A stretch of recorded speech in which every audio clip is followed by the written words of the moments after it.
Hello, Monetization Nation. I'm Nathan Gwilliam, your host. Today, I'm talking with Bob Sparkins. Bob is the sales and marketing manager at Lead Pages, where they help customers to build top landing pages and websites to create conversion platforms. He's also the author of Take Action, Revised Later. In today's episode, we're going to discuss how to create better landing pages that will generate more leads.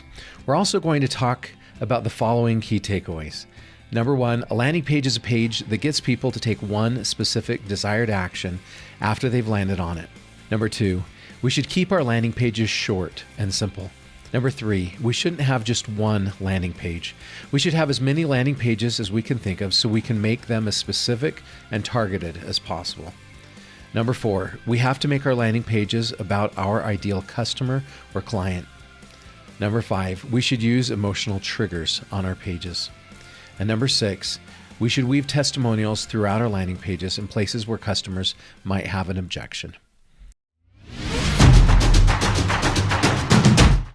Thanks for joining us today. Thank you, Nathan. It's really a pleasure to hop on your show, answer some cool questions, and really just help people simplify the process of getting more people to know who they are and get them turned into clients. Absolutely. Can you start off with sharing with us something that you are super passionate about? Super passionate about. Let's see. One, I love my family. My wife, my wife and I just celebrated our 7th anniversary yesterday. At the time, congratulations! Thank you. And we have 2 amazing kids that are 5 and 3 years old. So, as far as my biggest passion, of course, it's being happy and having that family just be on track in this hopefully tail end of a pandemic. And as we go through continuous changes as the kids get older and everything, that's just a big fun thing to do. And I also love trivia. So I am in a online trivia league called Learned League.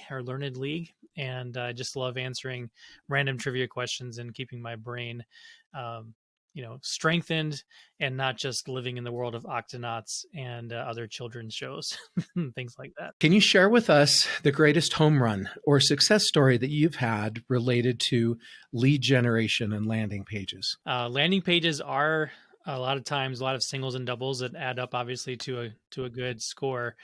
So although I'll come up with something, I don't want to de-emphasize the importance of just consistent activity and actions that would be more in that single and double world. Yeah, definitely. But I think one of the biggest things that I've always enjoyed as a home run is anytime you can pull together a group of people to do a virtual summit. If you can do that very artfully, doesn't have to be 20 people. I think those can be a little overwhelming, but even a group of say 4 to 6 people. And we've done this before with what we call our Converted series. We take 4 to 6 experts and they promote, we do advertising for it, et cetera. And you just pump value into the audience over the course of a few sessions, typically done over the course of a day. And so that can result in a very short window of time to thousands of leads in a very short period of time, like as in within 4 or 5 days. So when it comes to a home run, whenever you can get some people together to help cross promote and collaborate on a project like that, it can be extremely valuable. I know before I joined Lead Pages, over 7 years ago, that was one way that I grew my list really fast.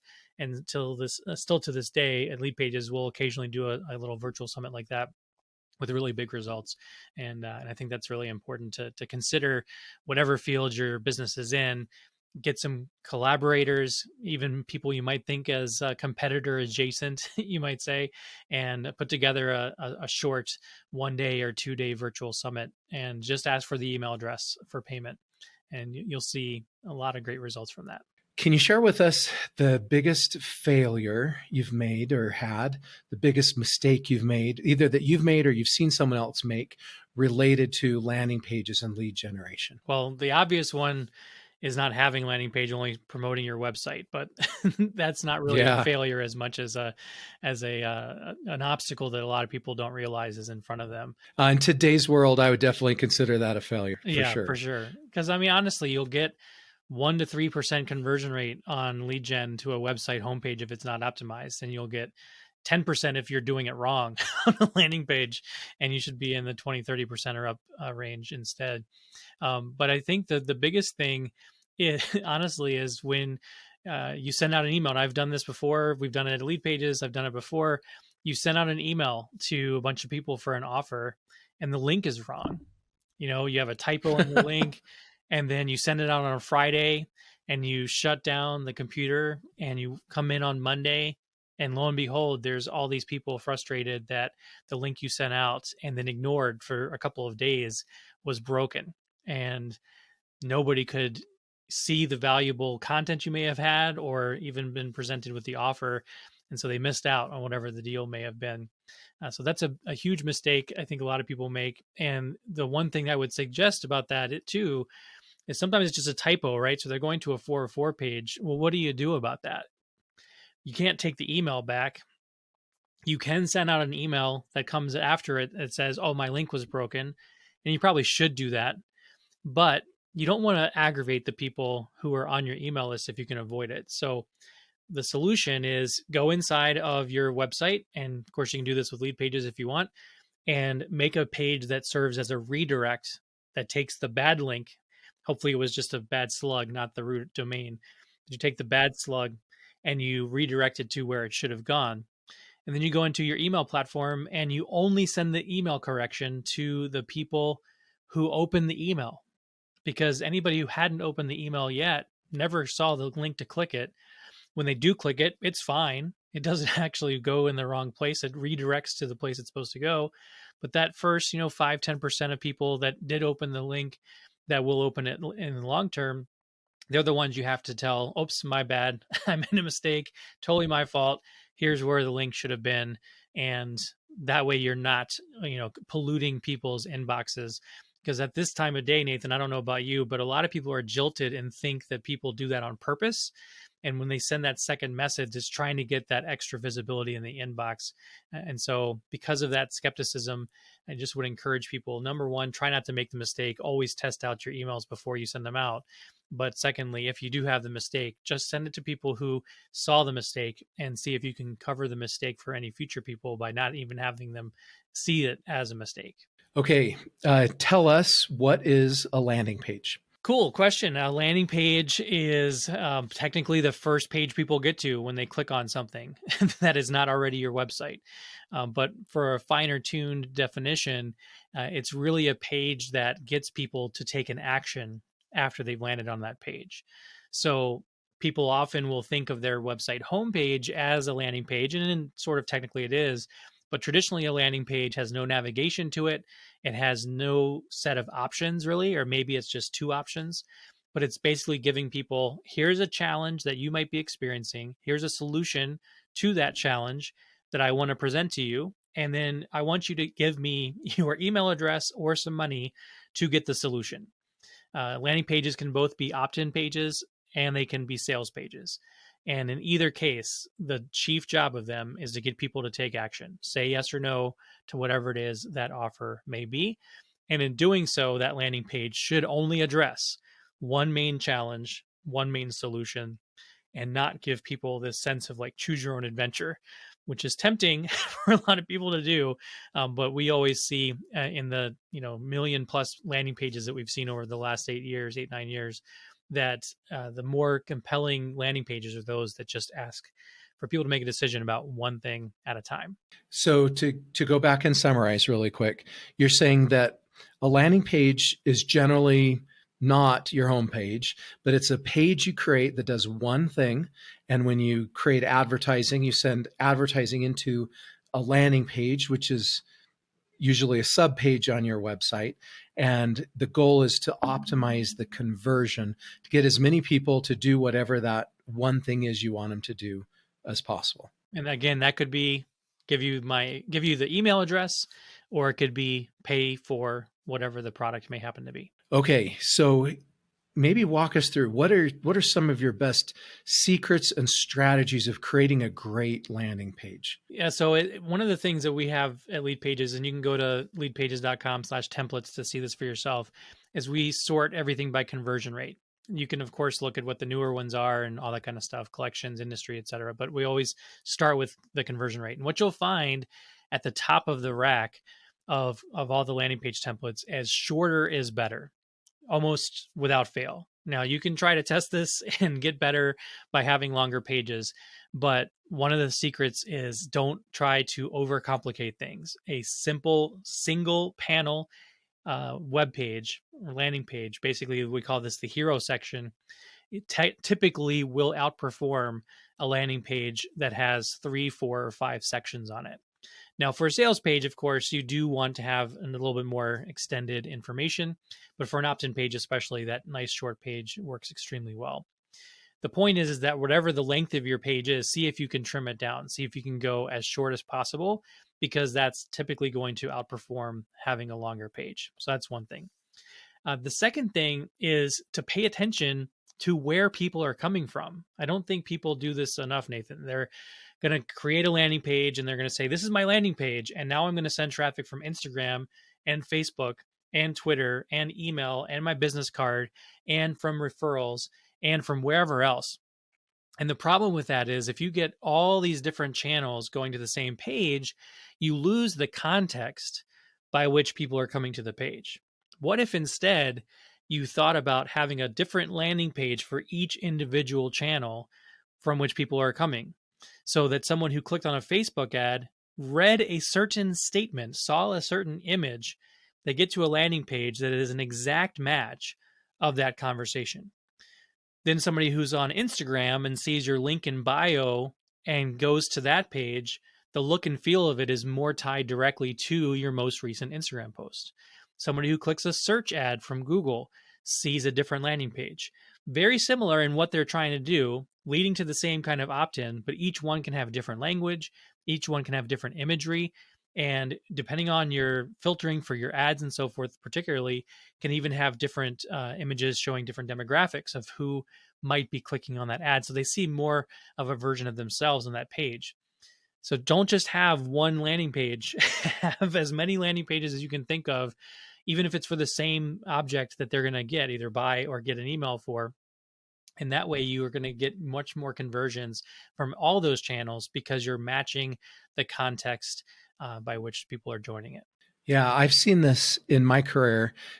For example, we did advertising for a large adoption organization, and instead of sending all of the clicks through to one landing page, we had a different landing page for every single state in the country, and then we could have the ad say, adoption in Idaho, and then when they clicked on it, they went to a page that says, adoption services in Idaho, and people feel like it's customized to them, right? You geographically target the ad and geographically target the landing page, and the conversion rates went up because there's a lot of people looking for local service providers, not just a national player. Exactly. And it goes beyond the text too, right? If you have a landing page that says adoption in West Virginia, then you can have a picture of Harper's Ferry and a family walking across the bridge in Harper's Ferry, and somebody who's got an ad for Seattle, they're seeing the Space Needle in the imagery. So there's a lot of different ways that you can play that, but having that kind of as a thought in your mind really helps your conversion rates quite a bit. Okay, keep going. What else? What else helps us to improve the conversion rates of those landing pages? Yeah. So one of the biggest mistakes I see in the weekly coaching calls that I do for Lead Pages customers is people will come to me with their pages. They're very proud of them. They look good. They were easily put together and everything. But the way that they communicated their message was all about them. You've got to make your landing pages about the ideal client that you're trying to attract. So that means you don't lead in your headline with, I have this thing, you should get it. It's, if you have this challenge or you have this problem or you've realized that there's something missing, then you need to keep reading, basically, is the essence of what the headline and subheadline should do. It shouldn't be, new webinar has 60 minutes in it and it's going to show you these 3 things. It's, you have a challenge. I want to help you understand why that challenge is there and give you a solution in a brief presentation or something like that. So in other words, don't sell, whether it's an email or something you pay, don't sell the thing in your copy. You sell the transformation. You sell the future version of themselves, as Sam Hulick would call it. That's one of those key things that people aren't doing. And the second thing, and someone I think you can learn a lot from for this is from Talia Wolf from Get Uplift, is be ready and willing to pull some emotional triggers on your pages. Don't just talk about the thing or even the result, talk about the why that result is so important for people. So ask yourself as you write a statement of copy, every single sentence you write on a landing page, so what? Why does this sentence matter? Why does this sentence matter to my ideal customer? And if you feel like you need to explain it further, keep asking, so what? So what? So what? And that's going to guide your copy throughout the page. All right. So if you say to people, for example, in this program, I'm going to help you lose 10 pounds in a month. That might feel like a good thing for people, but they don't really want to lose 10 pounds in a month. They want to feel good in their clothes. They want to feel good hanging out with their kids. They want to feel good going to that wedding in the summer or whatever the case may be. And then ask, so what about that?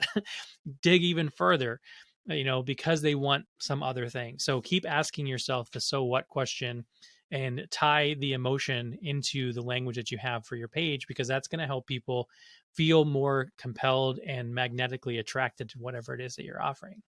Talk about lead magnets for a second. And you talk about an assessment. A lot of people are talking about assessments today as being one of the better performing lead magnets. What are you seeing today as some of the best performing lead magnets? Yeah, so there's two ways to look at this. One is what will be the easiest for you to create that will provide value to your end user. And so some people come to us and they say, I've got a great idea for a course. It's going to provide so much value and education, but it's going to take them 3 weeks of hardcore creation, storyboarding, recording, editing, whatever to create. So you lose 3 weeks of time, then you release it, and it could be crickets or it could do really well. You don't really know, but otherwise you would have spent a bunch of time. So one thing is to try to keep your initial lead magnets that you're thinking about doing as concise as possible to create, and also as concise as possible to consume. Because the longer the prospect has to get value from the thing you're giving away, it kind of lowers the chances they actually get value from it. And the lower the chances people get value from whatever you're offering, the less likely they are to take the second step in your marketing campaign, in that conversion journey we like to talk about. So checklists are extremely important as a tool. A template is very important as a lead magnet tool. You speak about assessments. Assessments can be very, very strong, but you have to know how to ask the right kinds of questions to get the right kinds of answers to make people feel good about whatever the resulting answers are. And so if you don't have a lot of education for yourself in psychology and so forth, you may ask a series of questions in a survey or in a questionnaire or self-assessment that actually derail your progress. They sabotage what it is that you're really trying to do. So yes, surveys and assessments can be quite powerful, but you do need to know how to ask the right kinds of questions.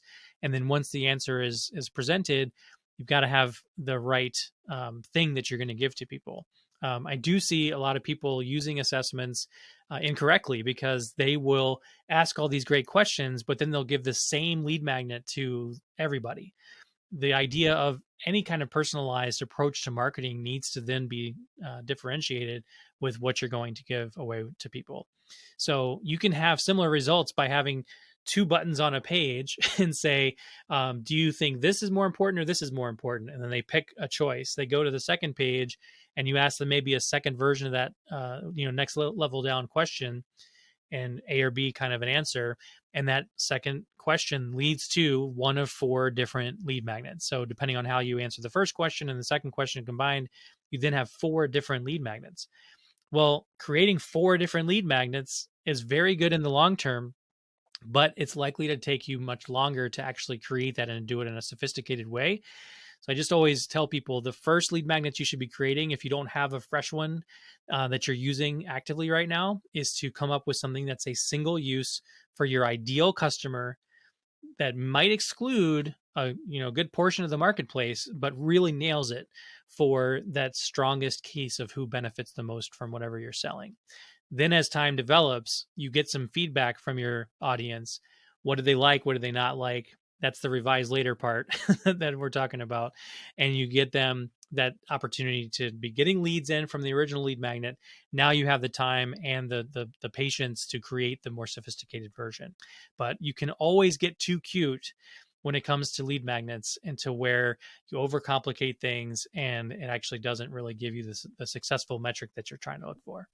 Okay, so in your book, Take Action, Revise Later, you explain how testimonials can help us build our business brand.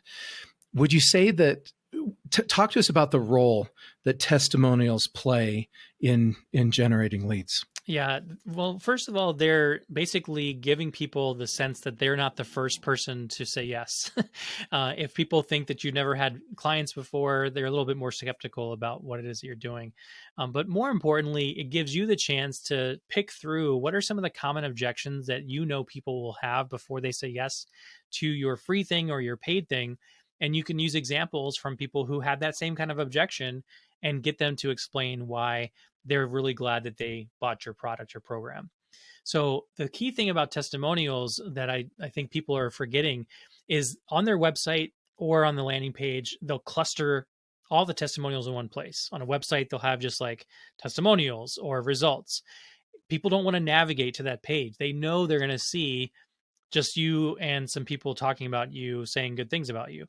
But if instead you can weave in testimonials throughout a landing page or throughout a sales page, right next to where a related objection would be had, that's super effective. So what I mean by that is, you have your hero section, you make a bold claim, a bold promise, have a testimonial right under that that says something directly addressing that objection. Then 2 sections later, you might have explained what your program does, and you might have said, it does this and this, saves you time, saves you money, whatever. Have a testimonial then that somebody says, because of this program, I got this result, which is tied directly to it.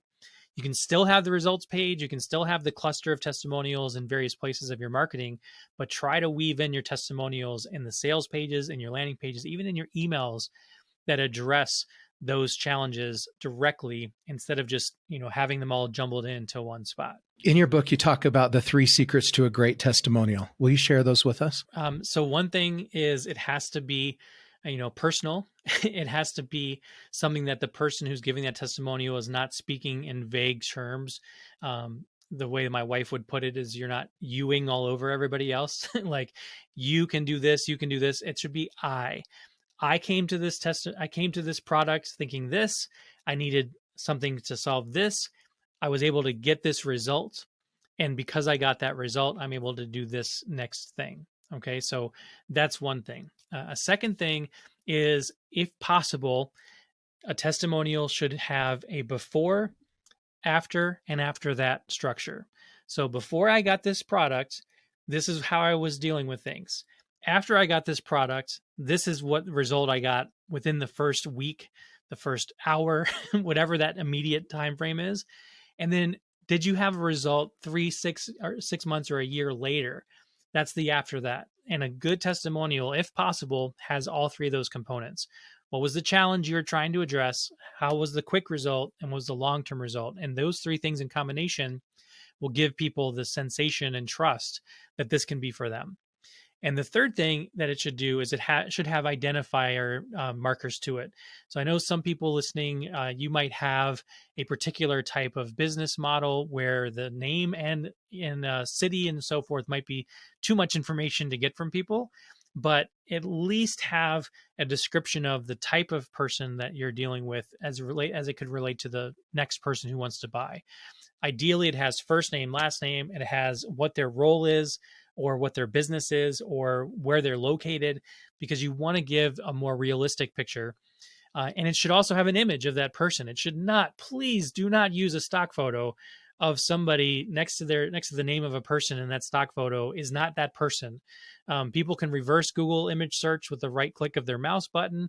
And if they even think that you're using a fake image, not directly to the testimonial, you will ruin all credibility that you could have otherwise had for that testimonial.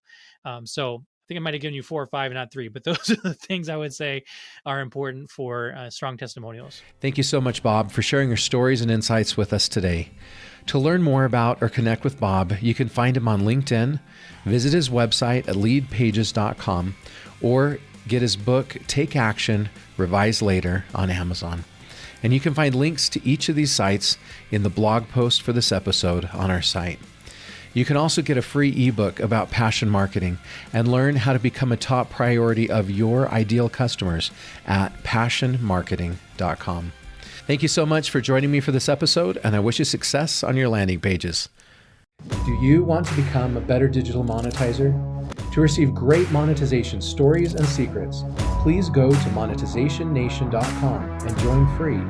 And if you liked today's episode, please subscribe to the show and share it.